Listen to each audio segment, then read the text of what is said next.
এরকম আরো অনেক সিনেমা দেখতে হলে ডাউনলোড করুন ক্লিক অ্যাপ। ধূমপান স্বাস্থ্যের পক্ষে ক্ষতিকর, এর ফল ক্যান্সার। মদ্যপান স্বাস্থ্যের পক্ষে ক্ষতিকর।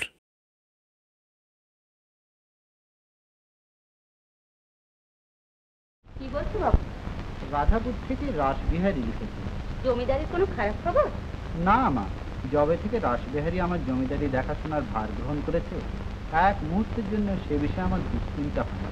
ব্যাপারটা হলো জগদীশকে নিয়ে। রাসবিহারী লিখেছে যে জগদীশ বড্ডই বাড়াবাড়ি শুরু করেছে। তার যথাসদস্য মায়ের বসত বাড়িটা পর্যন্ত ঋণের দায় আমাদের কাছে বাঁধা। তা সত্ত্বেও এ পর্যন্ত তাকে বহু টাকা দিয়েছে, কিন্তু আগে আমার নেই। মৃত্যুর পথে এগিয়ে দেয় আমার। কেন বাবা? টাকা পেলেই তো মদ খাবে। 24 ঘন্টা মদ খাওয়া ছাড়া তার তো আর অন্য কোনো কাজ নেই। দেখো জগদীশ, আমি তোমার সত্যি কথা বলছি। তোমার এই অবস্থায় দেখলে তোর দাঁতায় ভরে ওঠে। আমি তোমার সহ্য করতে পারি। বেশ তো, সহ্য করতে হবে না। কিছু টাকা দাও, চলে যাচ্ছি। তোমায় বারবার বলেছি, টাকা আমার নয়, টাকা বনমারি। আমি তার হয়ে এই বোঝা বয়ে বেড়াচ্ছি মাত্র। নামে রেখে দাও। টাকা দেবে কিনা তাই বলো। জগদীশ, কেন যে আমারই দয়া এখনো তুমি ও বাড়িতে থাকতে পারছো? খবরদার।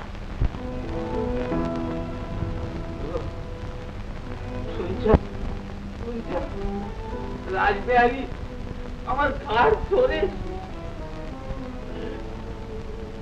না না, আমি সহ্য করবো না, সহ্য করবো না।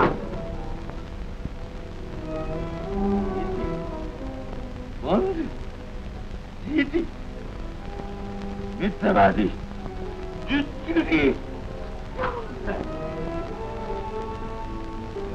আমার নয়, আমার এ বাড়ি থেকে তাড়িয়ে দেবে। নরেন, আমার নরেনকে এ বাড়ি থেকে তাড়িয়ে দেবে। নরেন, নরেন তুই আসিসনি, তুই আসিসনি, তোকে এ বাড়ি থেকে তাড়িয়ে দেবে। নরেন, নরেন,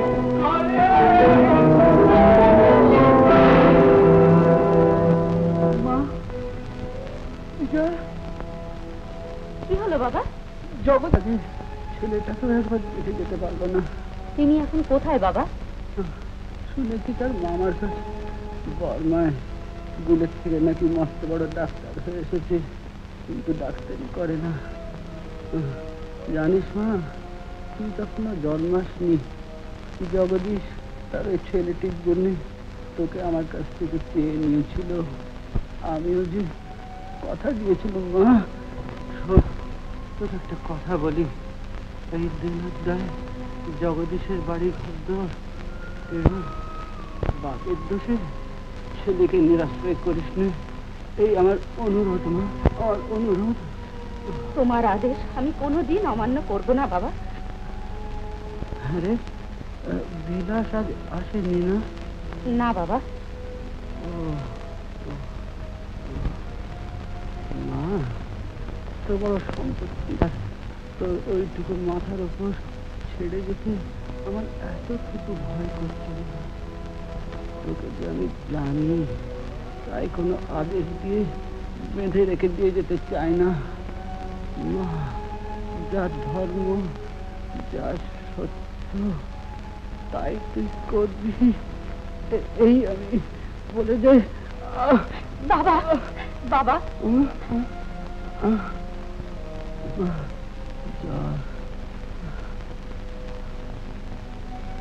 কে কে ওখানে?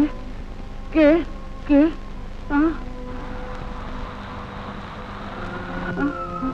কেউ নয় তো বাবা? জগদীশ, জগদীশ, বাবা, জগদীশ, বাবা, বাবা।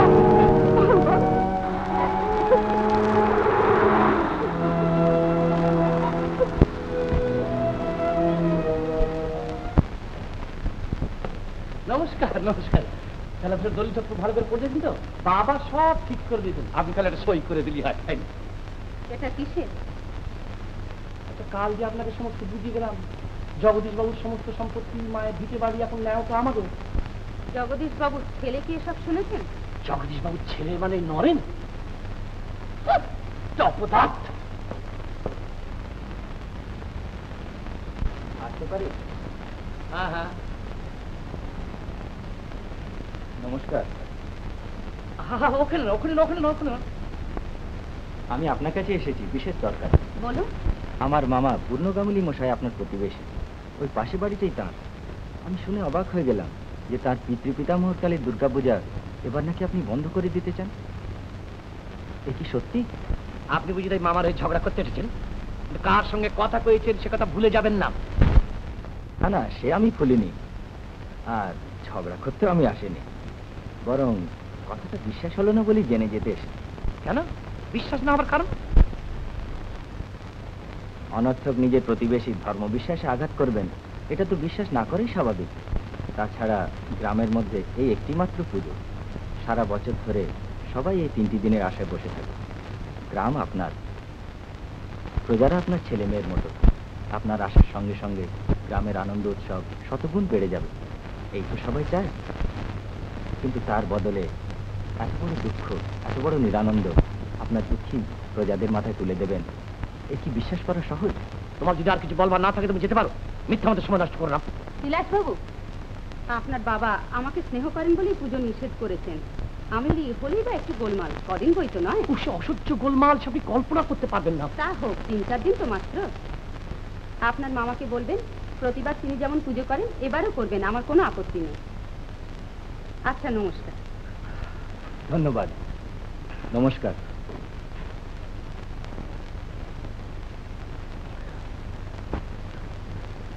এর মানে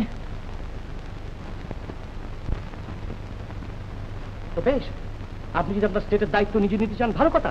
আমার বাবাকে আমার একটু সাবধান করে দিতে হবে, নইলে। বিলাসবাবু, এই সামান্য ব্যাপারটাকে আপনি যেমন গুরুতর করে তুলবেন তা আমি ভাবতে পারিনি। সামান্য ব্যাপার হলো, আপনি যদি আমার বাবাকে 10 জনের সামনে অপমান করতে চান। আপনি ভুল করছেন বিলাসবাবু, আপনার বাবাকে আমি মোটেই অপমান করিনি। তাহলে আপনি এখন পূর্ণগাঙ্গুলির খবর দিয়ে পাঠান যে বাবা যা হুকুম দিয়েছেন তা রদ করবার সাধ্য আপনারও নেই। সেটা কি ঢের বেশি অন্যায় হবে না? তা আপনি যদি আমার বাবাকে 10 জনের সামনে হেয় করে তুলতে চান, আমাকে অত্যন্ত অপ্রিয় কর্তব্য পালন করতে হবে। সেটা কি শুনি? বাবা যাতে আপনার জমিদারি শাসনের মধ্যে হাত না দেন। বেশ, আপনি যা পারেন তাই করবেন, আমি অপরের ধর্মে হাত দিতে পারবো না। আপনার বাবা কখনো কথা বলতে সাহস পেতেন না। যাক, এ নিয়ে আমি তর্ক করতে চাই।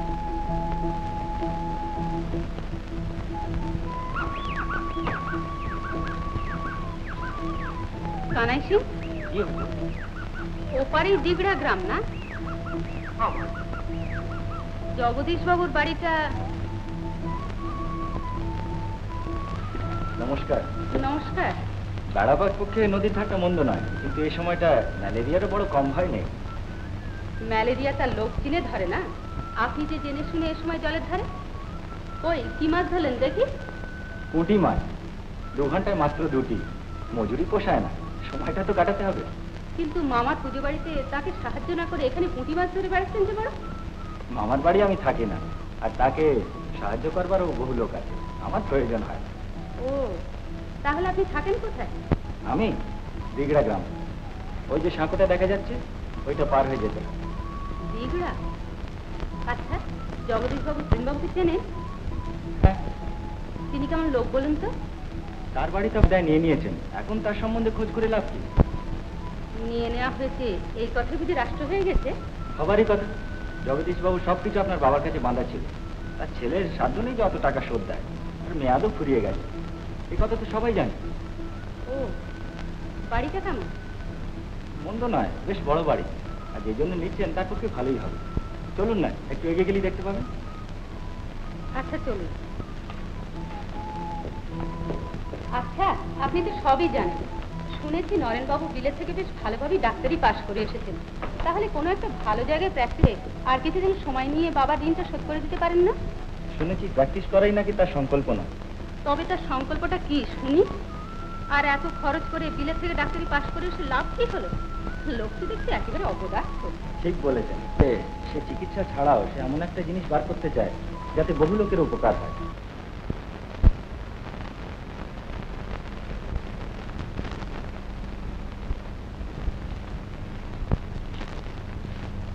এই যে বিজয়া, তুমি বোধহয় মনে করেছো এই কদিন আমি তোমার উপর রাগ করে আসি। অবশ্য রাগ আমি করিনি, রাগ করলেও সেটা নিয়ে অসঙ্গত হতো না, তার প্রমাণ আমি করে দিতে পারি। একটা কাজের ভাগে তুমি চুপ করে বসে থাকতে পারো, আমি তার পারি না। আমার একটা দায়িত্ববোধ আছে তো। আমি এইমাত্র কলকাতা গিয়ে সমস্ত ঠিকঠাক করে ফিরে আসছি। সামনের এই বড়দিনের ছুটিতে মন্দির প্রতিষ্ঠা বন্দোবস্ত হয়ে গেছে, এমনকি নেমন্তন্ন পর্যন্ত সব করা হয়ে গেছে। কাদের কাদের নেমন্তন্ন করা হয়েছে এই দেখো তার লিস্ট। এই না,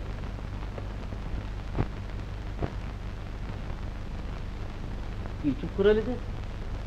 ভাবছি আপনি যাদের নেমন্তন্ন করে এসছেন তাদের কি বলা যায়। কি বলা যায় তার মানে? তুমি কি মনে করছো সামনের এই বড়দিনের ছুটিতে মন্দির প্রতিষ্ঠা না হলে আর কখনো করা পরে সম্ভবপর হবে? আর আমি যাদের নেমন্তন্ন করেছি তারা মানে তোমার তুমি ইয়ে নন যে তুমি যখনই বলবে তারা তখনই তোমার সুযোগ মতো এসে হাজির হবেন? মন্দির প্রতিষ্ঠার কোনো সার্থকতা নেই, মন্দির প্রতিষ্ঠা হবে না।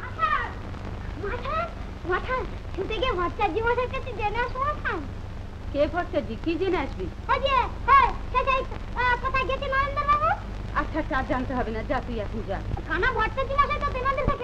তুই থাম পরেশ, এখন তুই যা।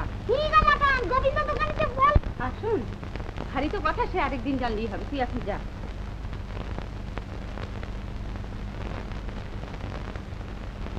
আপনি নরেনবাবুর খবর জিজ্ঞেস করছিলেন, তিনি এখন কোথায় আছেন? সে একদিন জানলেই হবে। কেন, কোনো দরকার আছে কি? দরকার ছাড়া বুঝি মানুষ মানুষের খবর নেয় না? না না, তা নয়, তবে তার সঙ্গে তো আপনার সমস্ত সম্পর্কই চুকে গেছে, আবার কেন তার খোঁজ করছে? সমস্ত দেনা শোধ হয়নি কি? কে আপনাকে বললে যে দেনার জন্য আমি তার খোঁজ করছি? তাছাড়া আর কি হতে পারে? আপনিও তাকে চেনেন না, আর তিনিও আপনাকে চেনেন না। তিনিও আমাকে চেনেন, আমিও তাকে চিনি। তিনি আপনাকে চেনেন এ কথা সত্যি, কিন্তু আপনি তাকে চেনেন না। ধরুন আমি যদি বলি আমার নাম নরেন, তাহলেও আপনি... এই সত্যি কথাটা আপনার অনেকদিন আগেই বলা উচিত ছিল। অন্য পরিচয়ে নিজের আলোচনা শোনাটা কি আপনি অন্যায় বলে মনে করেন না?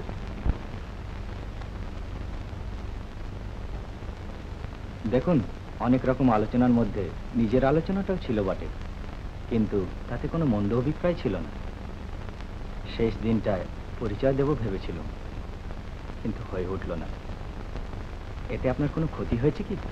ক্ষতি যদি হয়েই থাকে আপনি তো কোনো উপায় করতে পারবেন না। কিন্তু সে কথা যাক, আপনার নিজের সম্বন্ধে যদি কিছু জানতে চাই... রাগ করব? না না না।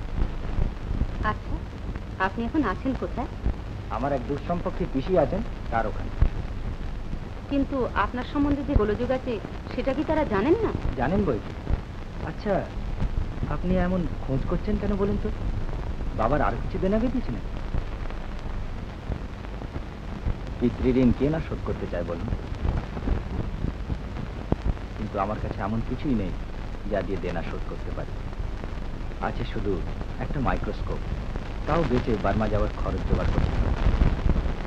পিসিমারও খারাপ, এমনকি বেলা খাওয়া দাওয়া। এতবেলা হয়ে গেছে, আপনাকে ভারী তো দিলাম, মাফ করবেন। কিন্তু কি বলতে এসেছিলেন বলুন না তো? সে থাক, আমাকে আবার পিসিমার ওখানে যেতে হবে। আপনার পিসিমার বাড়ি এখান থেকে কত দূর? প্রায় ক্রোশ দূর। 2 ক্রোশ? এতখানি পথ এই রোদ্দুরে যেতেই যে 3টে বেজে যাবে। তা হোক। আমার একটা অনুরোধ, আজ আপনাকে রাখতেই হবে। এত বেলায় এখানে না খেয়ে আপনাকে আমি যেতে দেবো না। মানে আমি খেয়ে যাব এখানে? হ্যাঁ, কেন, যার যাবার ভয় আছে নাকি? না না, সে ভয় আমার নেই। তবে আপনি নিজে এত বেলা অবধি না খেয়ে আমাকে এইভাবে খাওয়ানো, এ কিন্তু মানে বুঝতে পারলাম না। কি করে বুঝবেন বলুন? আপনি পুরুষ মানুষ, মেয়েদের যে এটা কতখানি... ও কি, মিষ্টিটা যে একেবারে খেলেনি না? না না, ও আমি পাচ্ছি না না, আপনার নিশ্চয়ই পেট ভরে মিষ্টিটা খেয়ে নেন। সত্যি আমি ভারী আশ্চর্য হয়ে গেছি। রোদে আমাকে বেরোতে দিলেন না, এত যত্ন করে খাওয়ালেন, অথচ... না না, আপনি দুঃখ করবেন না, বিদ্রুপ করে আপনাকে বলছি না। তবে আমি কেবলই ভাবছি যে এসব কি করে সম্ভব হলো।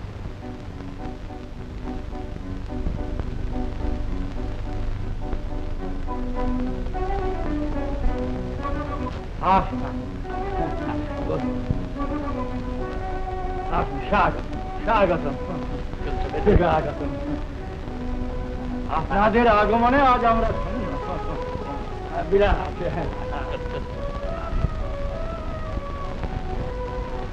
বিলাস, এসো মা, এসো। আচার্যদেব ও সমবেত ভদ্রমণ্ডলী, আজ আমার আবাল্য শরীর বনমালী আজ সৎকথ, কিন্তু যে মহান আদর্শের প্রেরণায় আমরা দুজনে বহু বাধা বিঘ্ন নির্যাতন সহ্য করেও এই সত্য ধর্মকে গ্রহণ করেছিলেন, আজ সে আদর্শায় যুক্ত। এই তার একমাত্র কন্যা শ্রীমতী বিজয়া, পিতার সর্বগুণের অধিকারী। আর এই আমার একমাত্র পুত্র শ্রীমান বিলাস, কর্তব্যে কঠোর, সত্যে নির্ভীক। এরা বাইরে এখনো আলাদা হলেও অন্তরে আরেকটি শুভ দিন আসন্ন হয়ে আসছে, যেদিন আবার আপনাদের পদধূলিতে এদের সম্মিলিত নবীন জীবন ধন্য হয়ে উঠবে। স্বর্গত বনমালী যা যথাসর্বস্বের সঙ্গে একমাত্র কন্যাকেও আমার হাতে দিয়ে গেছেন, আমিও আমার কর্তব্য সম্পাদন করব। মা বিজয়া, তোমার পিতা আজ নাই। তোমার মাতা সাধ্বী সতী বহুদিন আগেই স্বর্গারোহণ করেছেন। তারা থাকলে আজ আমার এই কথা জিজ্ঞাসা করবার প্রয়োজন হতো না। লক্ষ্য করুন আমার, বলো আমাদের এই মাননীয় অতিথিদের আগামী ফাল্গুন মাসে আর একবার পদধূলি দেবার জন্য আমন্ত্রণ জানিয়ে রাখি।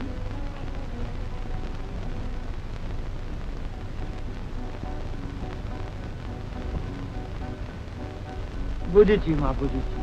মায় কিচ্ছু বলতে হবে না। দীর্ঘজীবী হও মা, দীর্ঘজীবী হও। তাহলে বাবার মৃত্যুর 1 বছরের মধ্যে। ও হ্যাঁ, এই কথাটা তো আমার স্মরণ ছিল না। হ্যাঁ ঠিক মা, ঠিক। তুমি আমার মা কিনা, তাই বুড়ো ছেলের এই ভুলটা তুমি সংশোধন করে দিলে। তাই হবে মা, তাই হবে। কিন্তু তারও তো আর বিলম্ব নেই। তাহলে আগামী বৈশাখ মাসেই এই শুভ কার্য সম্পন্ন হবে। আর সেই শুভ দিনে আপনাদের আগমন আমরা কামনা করে আজকের এই অনুষ্ঠান আমরা সমাপ্ত করি।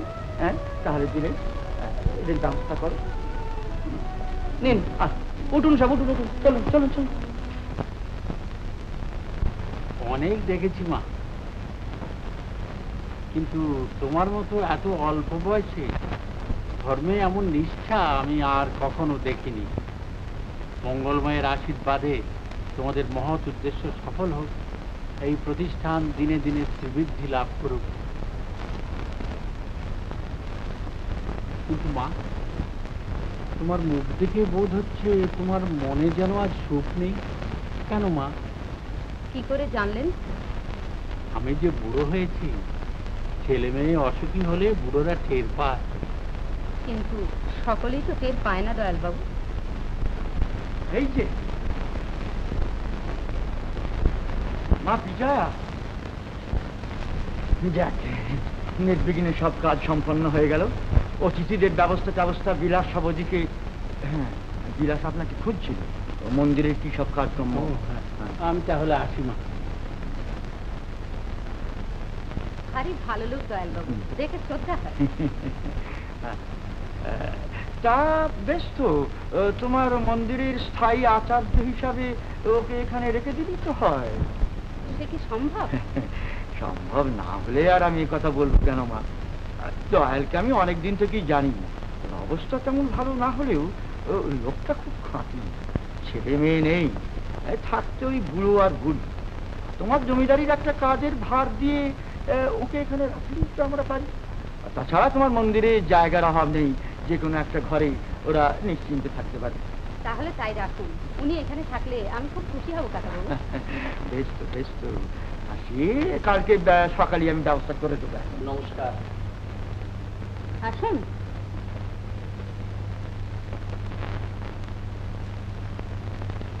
কাজের ভিড়ে কদিন আসতে পারেনি।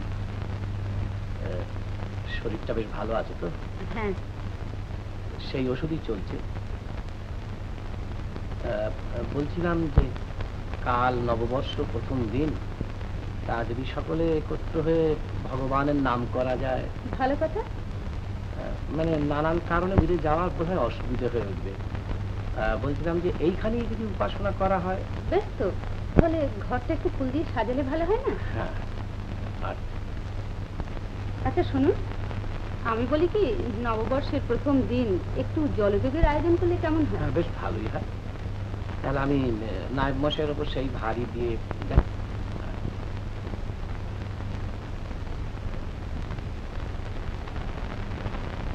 এসো মা, এসো এসো, দীর্ঘজীবী হও মা, দীর্ঘজীবী হও। আজ নববর্ষের শুভ পুণ্য দিনে তোমার বুলো কাকাবাবুর এই আশীর্বাদ। আজ বনমালী নেই, তিনি থাকলে এই পুণ্য দিনে করুণা হয় প্রভু। হ্যাঁ বিলাস, তোমার নিমন্ত্রিত অতিথিদের আসবার সময় হয়ে এলো, হয়তো তারা আমি এক্ষুনি যাচ্ছি। হ্যাঁ হ্যাঁ হ্যাঁ, এমন কাজ পাগলা ছেলে আমি আর দেখিনি মা। আমি একবার যাই, অতিথিদের সব আসবার সময় হলো, একবার দেখি। মা বিজয়া, ও দয়াল বাবু, আসুন আসুন। দেখো কাকে এনেছি। ইনি? আমার ভাগ্নি নলিনী, কলকাতা কলেজে পড়ে। আমার স্ত্রীর অসুখ কিনা, তাই দেখাশোনা করবার জন্য ওকে ওর গরমের ছুটি কদিন আগেই আনিয়েছি। আমার মুখে তোমার কথা শুনে আমি নিজেই এসে উপস্থিত হয়েছি আপনার সঙ্গে আলাপ করবার জন্য। বেশ করেছেন ভাই, আসুন আসুন, বসুন। আচ্ছা, আপনাকে যেন কোথাও দেখেছি মনে হচ্ছে। আসছেন?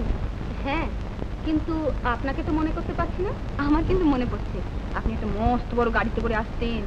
চোখে পড়বার মতন আমার কিছু ছিল না, তাই ওই বড় গাড়িটাই লোকের চোখে পড়তো। কিন্তু এসো বাবা, এসো এসো, তোমার কত কাজ, তুমি যে সময় করে আসতে পারবে আমি আশা করি। নরেন বাবু, আপনি ওকে চেনেন নাকি? হ্যাঁ। জগদীশ আর আমার সম্পর্কে তোমরা যে দুজনে ভাই হও, এই কথাটাই আমি আজ তোমাদের বিশেষ করে বলতে চাই।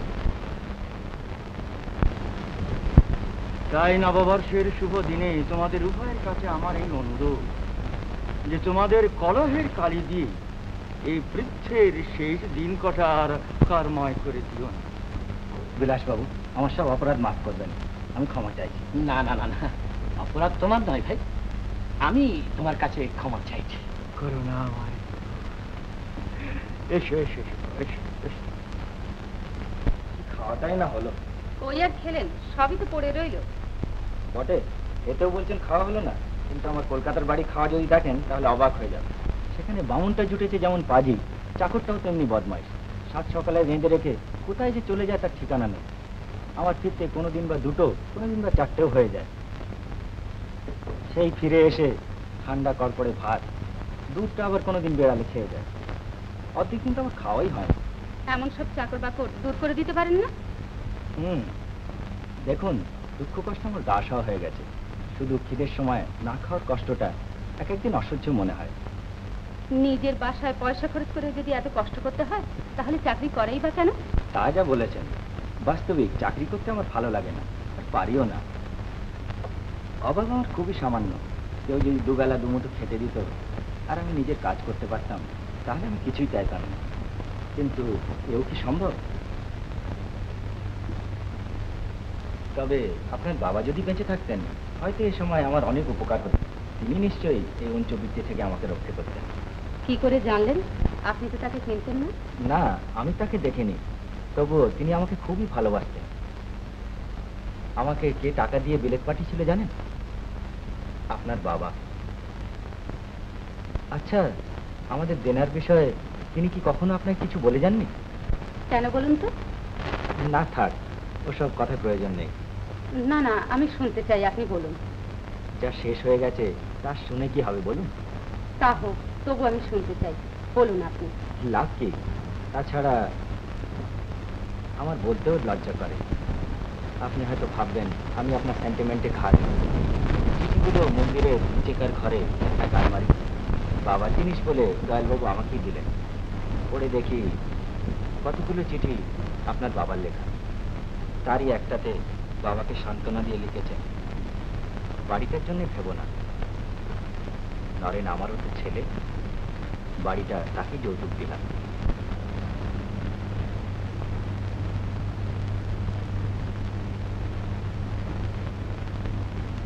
তারপর? তারপর আরো অনেক কথা, তবে চিঠিগুলো অনেক আগেকার লেখা, পরে হয়তো তার মত বদলেছিল, তাই আপনাকে বলে যেতে কোনো প্রয়োজন মনে করেন। তাহলে বাড়িটা দাবি করবেন বলুন? করলে আপনাকেই সাক্ষী মানবো। কেন? নইলে প্রমাণ হবে কি করে যে বাড়িটা আমার? অন্য কোনো প্রমাণে আমার দরকার নেই, বাবার আদেশই আমার কাছে সবচেয়ে বড় প্রমাণ। বাড়িটা আমি আপনাকে ফিরিয়ে দেবো। চিঠি নিজের চোখে না দেখে ফিরিয়ে দেবেন? না, চিঠিটা আমি দেখতে চাই, তবে বাবার আদেশ আমি কোনো মতেই অমান্য করতে পারবো না। তার ইচ্ছে যে শেষ পর্যন্ত এই ছিল, তার প্রমাণ কি? ছিল না, তারও তো কোনো প্রমাণ নেই। কিন্তু আমি যদি দাবি না করি? সে আপনার ইচ্ছে, কিন্তু বাবার দান করা জিনিস আমি কোনো মতেই আত্মসাৎ করতে পারবো না। কিন্তু ও বাড়ি যখন সৎ কাজে দান করেছেন, তখন আমি না নিলে আর আত্মসাৎ করার কোনো পাপ হবে না। তাছাড়া আমি ওটা নিয়েই বা কি করব? আমার তো আপনার জন্য কেউ নেই যে বাস করবে, আর আমাকেও কোথাও না কোথাও বাইরে কাজ করতে হবে। কাজে যে ব্যবস্থা হয়েছে। বেশ, বাড়িটা যখন আপনার দরকার নেই, তখন ওর উচিত মূল্য নেই, তাহলে তো আপনাকে চাকরি করতে হবে না, আর স্বচ্ছন্দে নিজের কাজ করতে পারবেন। ও বুঝেছি, গরিবকে কোনো একটা ছল করে কিছু দান করতে চান, এই তো? না না, এ আপনি কি বলছেন? বিশ্বাস করুন, আমি শুধু বাবার আদেশ মতো ওটা ফিরিয়ে দিতে চাইছি। বাবার আদেশ পালনের কথা তো খুব বলছেন, কিন্তু তার ইচ্ছে মতো ফেরত দিতে হলে আরো কত জিনিস দিতে তা জানেন? শুধু ওই বাড়িটাই নয়। বেশ, আপনার সমস্ত সম্পত্তি আপনি ফিরিয়ে নিন। খুব জোর গলায় বলছেন তো আমাকে, কিন্তু তার আদেশ মতো আমার দাবি কত দূর পৌঁছতে পারে তা জানেন? শুধু ওই বাড়িটা আর কয়েক বিঘে জমি নয়, অনেক অনেক বেশি। ভাবিয়ে গেছেন আপনাকে? তার সেই চিঠিও আমার কাছে আছে, তাতে যৌতুক হিসেবে শুধু বাড়িটাই আমাকে দিয়ে যাননি, এখানে যা কিছু আছে সবই তার মধ্যে। এই বাড়ি, ঘর, চেয়ার, টেবিল, আলমারি, দাস, দাসী, আমলা, কর্মচারী, এমনকি তাদের ওই মালিকটিকে পর্যন্ত দাবি করতে পারে। বাবার আদেশ, পারবেন এসব দিতে? বরং বিলাসবাবুর সঙ্গে একটু পরামর্শ করবেন, কেমন? আরে কি সত্যি সত্যি দাবি করছি নাকি? না করলেই পাবো, বরং আমাকেই লোকে পাগলা গারদে টেনে নিয়ে যাবে।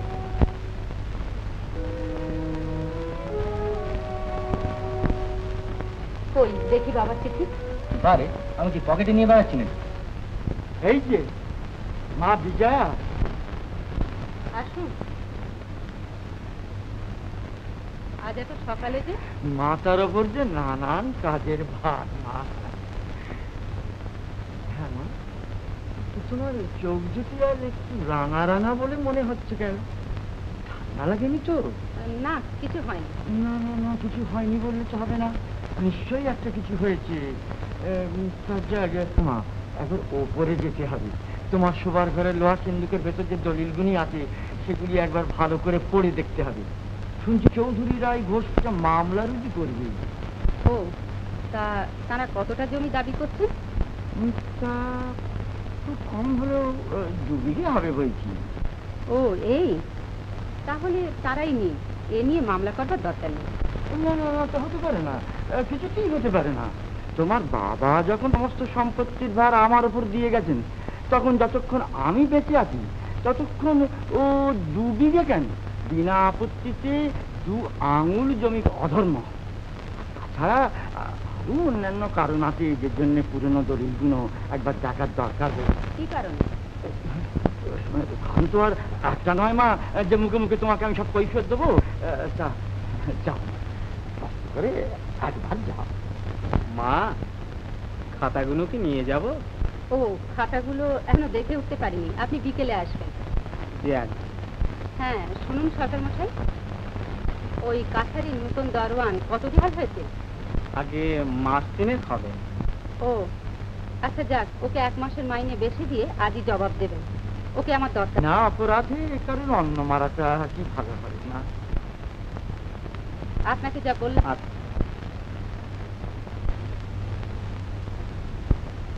তাহলে মা, এইবার একটু কষ্ট করে যে ওপরে যেতে হবে, পুরনো দলিলগুলো একবার চাই।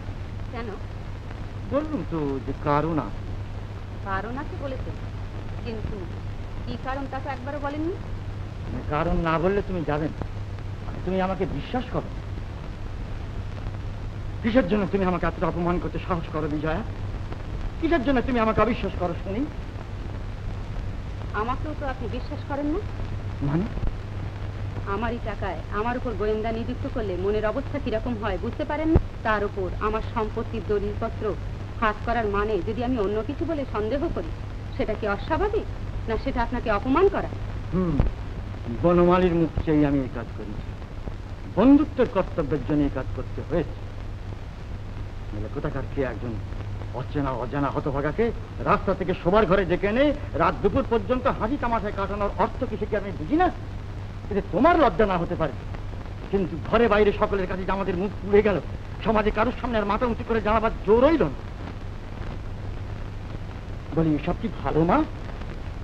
এর নিবারণ করতে যাওয়া আমার পক্ষে অনুচিত। না না না না না, এটি চুপ করে থাকলে চলবে না, এই তোমার জবাব দিতে হবে। এই হচ্ছে অত্যন্ত গুরুতর ব্যাপার, এই তোমার জবাব দেওয়া চাই। ব্যাপার যতই গুরুতর হোক, মিথ্যে কথা কি জবাব দেব? মানে মিথ্যে বলেই তুমি এসব কি ওড়াতে চাও নাকি? ওড়াতে কিছুই আমি চাই না কাকাবাবু, কিন্তু এটা যে কতখানি মিথ্যে তা আমার চেয়ে আপনিই ভালো জানেন। সে কথা যাক, আপনি আমার গুরুজন, আপনার সঙ্গে আমি তর্ক করতে চাই না। দলিলপত্র এখন থাক, মামলা মকদ্দমার প্রয়োজন বোধ করলে আমি নিজেই আপনাকে ডেকে পাঠাবো। রেজিস্ট্রি ফর্মটা যা করবা আমি সব করে দিচ্ছি, এখন শুধু বিজয়ের সইটুকু করিয়ে নিতে হবে। যেন বুঝতে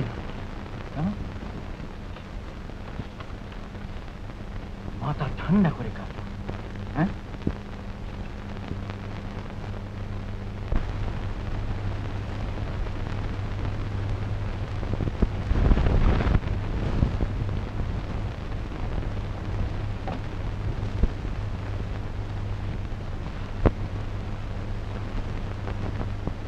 বিজয়া, এই কাগজখানায় তোমার নামটা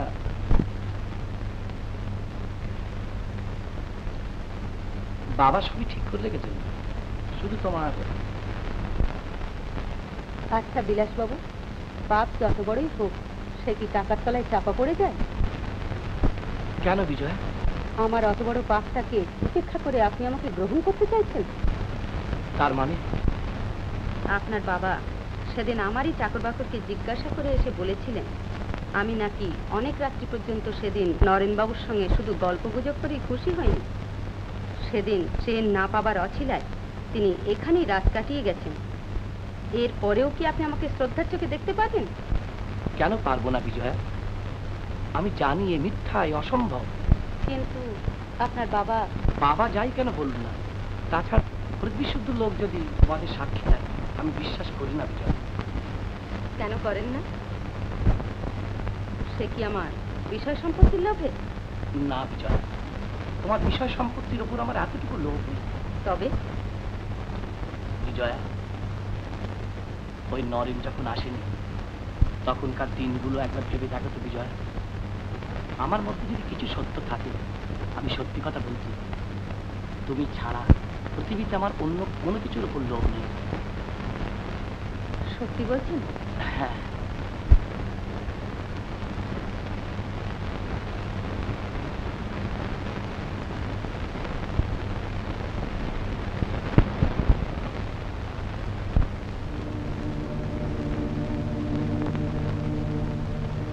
আমি তো আপনার একেবারেই পর, আমার দুঃখ কষ্টে আপনার কিছু এসে যায় না, তবে আপনার এই যত্ন। বিজয়া, আমার মধ্যে যদি কিছু সত্য থাকে, আমি সত্যি কথা বলছি, তুমি ছাড়া পৃথিবীতে আমার অন্য কোনো কিছুর উপর লোভ নেই। তোমাদের কি চোখ নেই? দেখলে না মেয়েটার হাবে ভাবে কথায় বার্তা কেমন যেন একটা মনমরা ভাব, একে যেন ধরে বেঁধে জোর করে কেউ।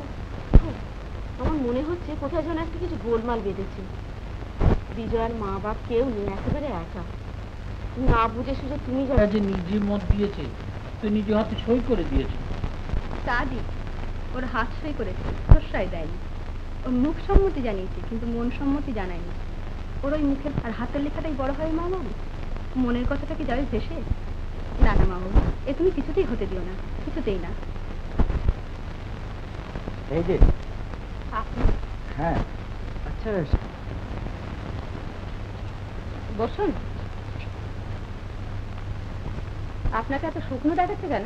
কোনো অসুখ বিসুখ করেনি তো? হ্যাঁ, কদিন জ্বরে পড়েছিলাম, তাই আগে আসতে পারেনি। কিন্তু সত্যি অদ্ভুত মানুষ আপনি। পরের বাড়িতে আপনি চিনতেও চান না, অথচ নিজের বাড়িতে এত বেশি করে চেনেন, সে এক আশ্চর্য ব্যাপার। সেদিনের কাণ্ড দেখে প্রথমে ভাবলাম বাইরে থেকে খবর দিলে হয়তো আপনি দেখাই করবেন না, তাই বিনা খবরেই আপনার কাছে সোজা চলে এসেছি। কদিনের জ্বরে এত দুর্বল করে ফেলেছে কি বলবো। আপনার কাছে আবার দেখা হওয়ার সম্ভাবনা থাকলে হয়তো আজ আসতাম না। তবে সেদিন দয়ালবাবুর ওখান থেকে কলকাতা ফিরে গিয়ে দেখি সাউথ আফ্রিকা থেকে একটা কেবল এসছে, একটা ভালো চাকরি পেয়েছি। তাছাড়া এখানে তাড়াতাড়ি আসার এও একটা বড় কারণ। আপনার বিয়ের নিমন্ত্রণ পত্র পেয়েছি, কিন্তু সৌভাগ্য আমার হবে না, কারণ বিয়ের দিন সকালেই আমার জাহাজ ছেড়ে যাবে। আজকে না এলে হয়তো আর কোনোদিন আপনার সঙ্গে দেখা হবে না।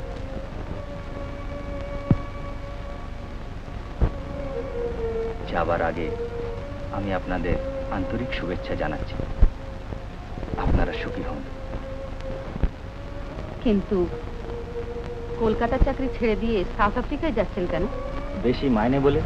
তাছাড়া আমার কাছে কলকাতাও যা, সাউথ আফ্রিকাও তাই। কিন্তু নলিনী কি রাজি হয়েছেন? আর এত দূরে যেতে তিনি মতই বা দিলেন কি করে? নলিনী? দাঁড়ান দাঁড়ান, ব্যাপার কি বলুন তো? আমার এই নতুন চাকরির ব্যাপারে এত লোকের মধ্যে হঠাৎ নলিনীর মতামতের উপরও আমার যাওয়া না যাওয়া নির্ভর করছে, আর তিনিই বা বাধা কেন? ব্যাপারটা ক্রমশই হেয়ালি হয়ে উঠছে। কথাটা কি খুলে বলুন তো? নলিনীর সঙ্গে আপনার একটা বিবাহের প্রস্তাব। বিবাহের প্রস্তাব? নলিনীর সঙ্গে? হ্যাঁ। না, কোনোদিনই না। কিন্তু আপনার মনোভাব তো কারো কাছে গোপন নেই। এই অনিষ্ট কার দ্বারা ঘটলো তাই ভাবছি। তার নিজের দ্বারা নিশ্চয়ই নয়, কেননা তিনি নিজে গোড়া থেকেই জানেন এ অসম্ভব। অসম্ভব কেন? হ্যাঁ, সে অনেক কথা। নলিনী ঠিকই বুঝবেন কেন আমি এখান থেকে পৃথিবীর আরেক প্রান্ত। নলিনীর সম্বন্ধে আপনি অনর্থক। অনর্থক? আপনি কি মনে করেন তার অমত না হলেই আপনি যেখানে খুশি যেতে পারেন? তা ঠিক, আপনার অমতে আমি কোথাও যেতে পারি না, কিন্তু আপনি তো আমার সব কথাই জানেন। আমার জীবনের স্বাদ আপনার কাছে অজানা নেই। বিদেশে কোনোদিন হয়তো সে স্বাদ পূর্ণ হতে পারে, কিন্তু এ দেশে এত বড় নিষ্কর্মা দিন দরিদ্রে থাকা না থাকা সমান। কিন্তু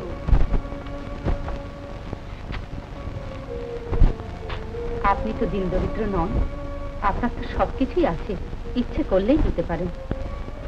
দেখুন, ইচ্ছে করলেই পারি না বটে, কিন্তু আপনি যে দিতে চেয়েছিলেন সে আমার মনে আছে এবং থাকবেও চিরদিন। কিন্তু নেবারও একটা অধিকার থাকা চাই, সে অধিকার আমার নেই। আছে বই কি, বিষয় আমার নয় বাবার, সে কথা আপনি নিজেও জানেন। তা না হলে সেদিন কোথাও তার যথাসাধ্য দাবি করবার কথা আপনি মুখেও আনতে পারতেন না। ওইখানেই থামতাম না।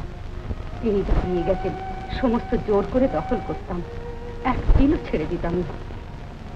বিজয়া, আমার মতো একটা অকেজো অপদার্থ লোককেও যে কারো কোনো প্রয়োজন হয় যে আমি ভাবতেও পারিনি। কিন্তু সত্যি যদি তোমার এই খেয়াল হয়েছিল, শুধু একবার হুকুম করনি কেন? আমার পক্ষে সব যে পাগলামি বিজয়।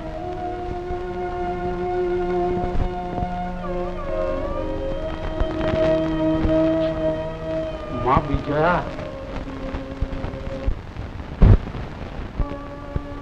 ভয়ঙ্কর অন্যায় হয়ে গিয়েছে মা, ভয়ঙ্কর অন্যায় হয়েছে। কাল আর চলে আসবার পর নলিনীর সঙ্গে আমার সেই কথাই হচ্ছিল। ও তো সবই জানতো, মনে মনে কেবল তোমাকেই। আচ্ছা, এখন কি এর আর কোনো উপায় হতে পারে না মা? তোমার এর মধ্যে আর কোনো কিন্তু নেই। আমি নিজে কথা দিয়েছি বেঁচে থাকতে। আমি শুনেছি মা, আমি সব শুনেছি, কিন্তু নলিনী বললে বিজয়া শুধু মুখের কথাই দিয়েছে, তার অন্তর সায় দেয়নি। এ তুমি করো না। সমস্ত রাত আমার চোখে ঘুম এলো না। তা সৈনিক মনে মনে বললাম যে যাবো আমি মা বিজয়ার কাছে, গিয়ে তাকে সব বুঝিয়ে বলবো। দিদিমণি, বেলা অনেক হয়ে গেল, খাওয়া দাওয়া করবে না? ইস, তাই তো, তো অনেক বেলা হয়ে গেছে, তোমার তো নাওয়া খাওয়া কিছুই হয়নি। ওঠো মা। নরেন, তোমারও তো নাওয়া খাওয়া কিছু হয়নি। না।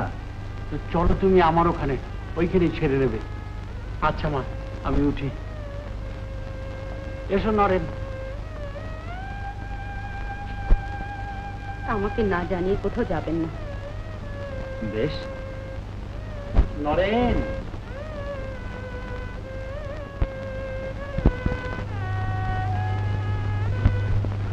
বিলাস, কলকাতা থেকে আর জিনিস নিয়ে যারা আসবেন এসে পৌঁছবেন? আগে কাল আসবে। বেশ বেশ বেশ। তো রাত্রি হয়ে, আচ্ছা মা, আজ তাহলে আমরা আসি। এইগুলো সব এখানে রইল, তোমার যা ইচ্ছে পছন্দ করে নিন, কেমন? চলো বিলাস, চলো।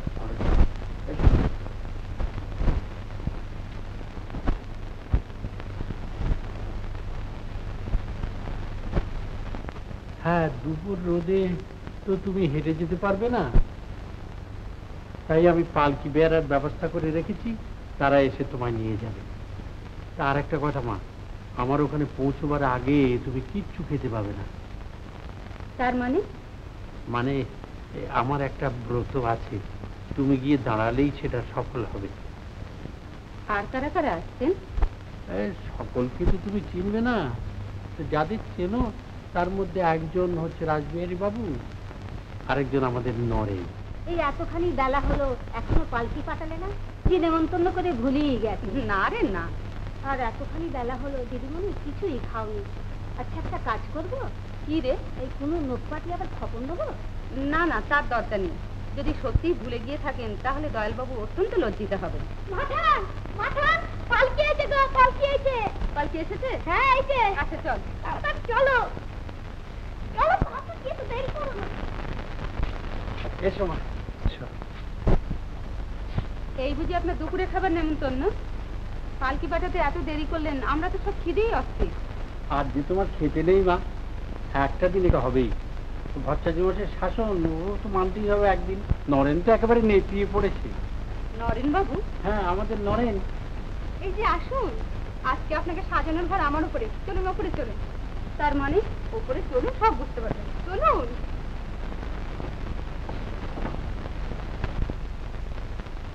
মাইমা, মাইমা, এসো মা, এসো। এই তোমার জন্যই। এসব আমি তো ঠিক বুঝতে পারছি না। আর যে তোমার বিয়ে মা। বিয়ে? হ্যাঁ, সন্ধ্যের পরেই লগ্ন। ভাগ্যক্রমে দিন ক্ষণ আজ বেশ পাঁচিতে, যেন আজকের দিনটি তোমাদের জন্যই সৃষ্টি হয়েছিল। কিন্তু আপনি কি আমার বিয়ে হিন্দু মতে দেবেন? কেন মা, হিন্দু বিয়ে কি বিয়ে নয়?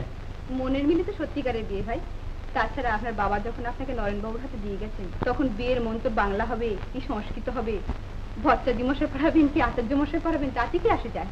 আর নরেন যদি মনে করতো যে তোমার মাথায় অসত্যের বোঝা চাপানো হচ্ছে, তাহলে সেটা কিছুতেই রাজি হতো না।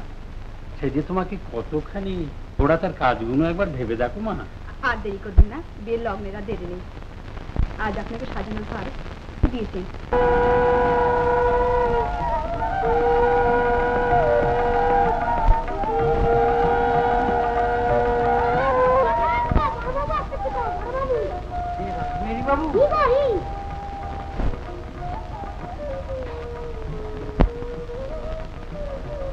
ওই হে দয়াল, এই যে আসুন আসুন, আপনারই শুভাগমনের প্রতীক্ষা করছিলাম।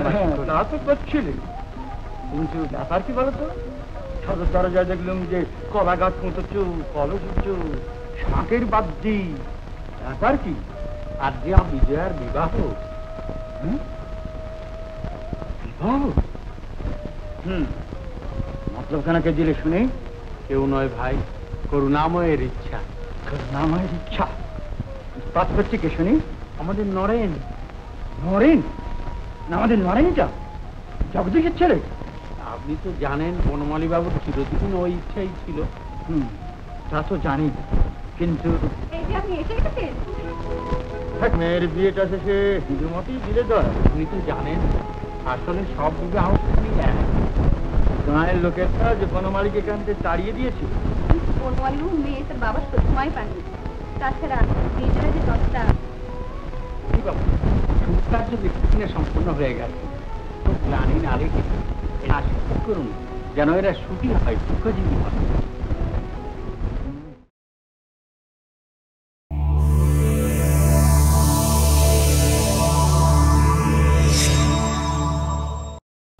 এরকম আরো অনেক সিনেমা দেখতে হলে ডাউনলোড করুন ক্লিক অ্যাপ।